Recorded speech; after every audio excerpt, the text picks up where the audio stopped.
जिला वासियों को, शहर वासियों को राम नवमी की मोकली मोकली राम राम।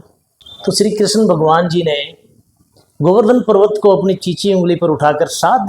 सबसे पहले मनीष जी, आपके चैनल हाजिर हरियाणा के माध्यम से सभी प्रदेशवासियों को, जिला वासियों को, शहर वासियों को राम नवमी की मोकली मोकली राम राम।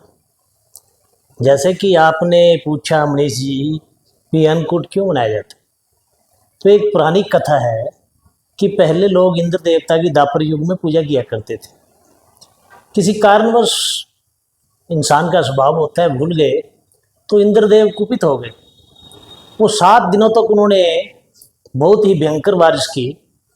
तो सभी ग्रामवासी श्री कृष्ण भगवान के चरणों में गए, उनसे प्रार्थना की। तो श्री कृष्ण भगवान जी ने गोवर्धन पर्वत को अपनी चीची उंगली पर उठाकर 7 दिन इंद्र जी से, गांववासियों की वर्षा से बचाव किया। तो उस खुशी में आनंदित होकर के गोवर्धन पूजा की जाती है। और इस दिन अन्नकूट का प्रसाद भगवान श्री कृष्ण के चरणों में लगाया जाता है। 56 प्रकार का भोग, आपने सुना होगा, 56 भोग भगवान श्याम बाबा को लगते हैं, जो कि कृष्ण भगवान का रूप है। तो ये परंपरा तब से चली आ रही है। और अगर बात करें वैज्ञानिक महत्व की, तो चूंकि अन्नकूट में जो प्रसाद बनाया जाता है, जैसे बाजरा है, तो मोटा अनाज होता है। जो मोटा अनाज होता है वो एक प्रकार का शरीर को गर्मी देने के लिए अति उत्तम अनाज है। तो जैसे कि सर्दियां शुरू हो गई, तो एक सांकेतिक रूप से ये पर्व मनाया जाता है कि इस दिन हम गर्म अनाज का सेवन करें। जो रुचिकर अनाज है, जो श्रेष्ठ अनाज है, शरीर को ताकत देते हैं, बल देते हैं, संबल देते हैं, उन अनाज का इस दिन प्रयोग किया जाता है। चाहे इसमें किसी भी प्रकार के अनाज को हम शामिल करें। तो ये एक वैज्ञानिक संदेश है। तो आपके चैनल के माध्यम से मैं ये बताना चाहूँगा कि हमारा कोई भी त्यौहार हिंदुस्तान का वैज्ञानिक महत्व पर आधारित है। तो ये अन्नकूट भी उसी प्रकार एक वैज्ञानिक महत्व पर आधारित है। सूरज जी, दीपोत्सव चल रहा है, यानी दीपों की श्रृंखला के साथ छोटी दीपावली, बड़ी दीपावली, फिर यानी रामनवमी भी इसे कहा जाता है, और उसके बाद भैया दूज और छठ पर्व। इन त्योहारों की श्रृंखला अनुसार आप भी अपना मैसेज दे दीजिए इन सभी त्योहारों के साथ।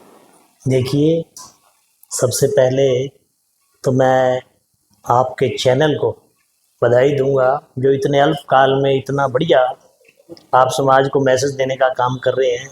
और सबसे बड़ी बात यह है कि आप किसी के साथ भेदभाव नहीं करते, एक निडरता से, निष्पक्षता से अपना मत रखते हैं। तो इसके लिए आप बधाई के पात्र हैं। उसके बाद में, जैसे कि आपने जिक्र किया, भारतीय संस्कृति में जो त्योहारों का महत्व है, जैसे सबसे पहले सर्दियों की बात जब हम करते हैं, तो सर्दियों का त्यौहार शुरू होता है, रामलीलाएँ होती हैं। उसके बाद में दशहरा मनाया जाता है। उसके कुछ दिनों बाद में अन्नकूट अपने अन्नकूट, जैसे आप कह रहे हो, ये त्यौहार आए, दीपावली आई, छोटी दिवाली आई, धनतेरस आया, तो ये करवा चौथ आया। तो ये जो एक अपने अंदर उमंग पैदा करने के लिए, अपने में उत्साह पैदा बनाने के लिए, ये प्राकृतिक रूप से ये त्यौहार हमारे देश में रचे जाते हैं।